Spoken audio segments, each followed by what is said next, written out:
Question number 6 में कह रहा है in how many ways 3 different condensers may be connected together. 3 अलग अलग तरह के भिन्न भिन्न संधारित्रों को कंडेंसर्स को कितने तरीकों से जोड़ा जा सकता है। तो बाबू सबसे पहले तो हम इन तीनों को सीरीज में जोड़ सकते हैं ऐसे। ये हो गई C1, ये हो गई C2 और ये हो गई C3। इनसे कुछ आपस में इंटरचेंज करने से कोई नया चीज तो मिलने वाला नहीं है, तो ये एक तरीका हुआ। दूसरी बात हम लोग ये कर सकते हैं कि तीनों को हम लोग पैरेलल में जोड़ दिया जाए। अगर तीनों को हम लोग पैरेलल में जोड़ देते हैं तो ये दूसरी तरीका हो गई। ये पहले तीनों सीरीज में थे, अब तीनों पैरेलल में हो गए। अब बात करें, अगर हम C1 और C2 को यहाँ C1 और C2 को सीरीज में और यहाँ C3 को उनके साथ पैरेलल में जोड़ दें ऐसे, तो बाबू यहाँ C1 और C2 सीरीज में है, तो इसमें और यदि हम C1 और C3 को सीरीज में रखें, इनके साथ इसको C2 को पैरेलल में रखें, तो एक नई तरह की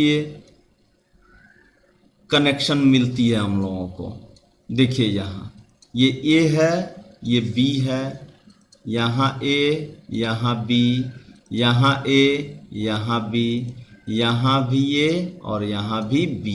तो बाबू मेरे यहाँ देखिए आप, यहाँ C1, C2, C3 तीनों सीरीज में थे, यहाँ C1, C2, C3 तीनों पैरेलल में थे। अब बात करें हम यहाँ पर, तो जरा देखिए यहाँ C1 तीसरे नंबर में C1 और C2 सीरीज में है और यहाँ C1 और C3 सीरीज में है।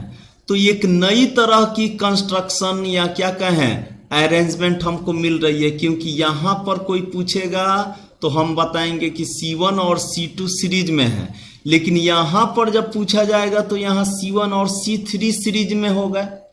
जब सेम थे, C1 और C2 का वैल्यू सेम था, तो इनको इंटरचेंज करने से कोई नया चीज नहीं मिलता था।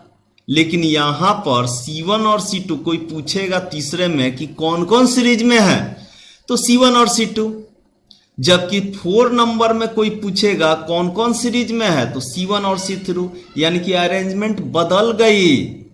यानी कि तीसरा और चौथा एक नहीं है, एक जैसा है बट एक नहीं है। एक ही जैसे जोड़ा गया है, कनेक्ट किया गया है, लेकिन यहाँ अलग अलग वैल्यू देगा। पांचवा में हम ऐसे एक और कर सकते हैं कि C2 और C3 को, ध्यान दीजिएगा, C2 और C3 को हमने अब की बार सीरीज में जोड़ा और साथ में C1 के पैरेलल में, ये देखिए। तो फिर ये नई चीज आ गई हम लोगों के पास। यहाँ अगर देखा जाए तो यहाँ C2 और C3 सीरीज में है, यहाँ C1 C2, यहाँ C1 C3, यहाँ C2 C3। तो बाबू एक नई तरह की अरेंजमेंट आ गई। अब बात करें तो अब इससे ज्यादा तो हो नहीं सकती इसमें, जब 2 सीरीज में हो।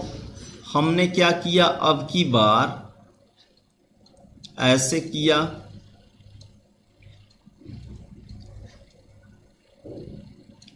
C1 और C2 को हमने पैरेलल में रखा और C3 को उसके सीरीज में कर दिया उसके साथ।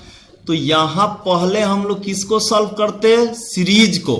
तीसरा चौथा पांचवा में ध्यान दीजिएगा, तीसरा चौथा पांचवा में पहले आपको सीरीज को करना है, जबकि 6 नंबर में पहले आपको पैरेलल करना होगा।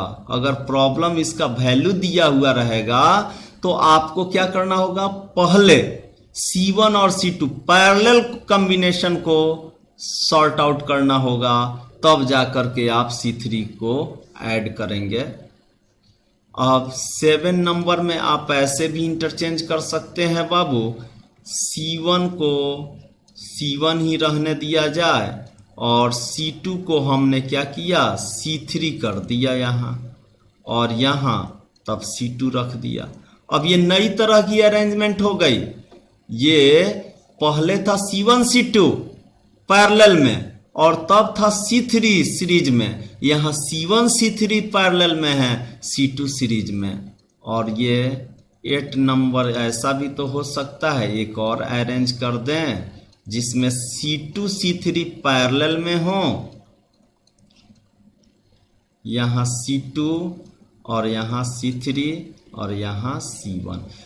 तो अगर आप नीचे को ऊपर और ऊपर को नीचे ले जाएंगे तो कोई नया चीज नहीं मिलने वाला है। ध्यान दीजिएगा, यहाँ ये दोनों को ऊपर नीचे, नीचे का ऊपर, ऊपर का नीचे कर दिया जाए तो कोई नई तरह की कंस्ट्रक्शन या अरेंजमेंट नहीं मिल रही है।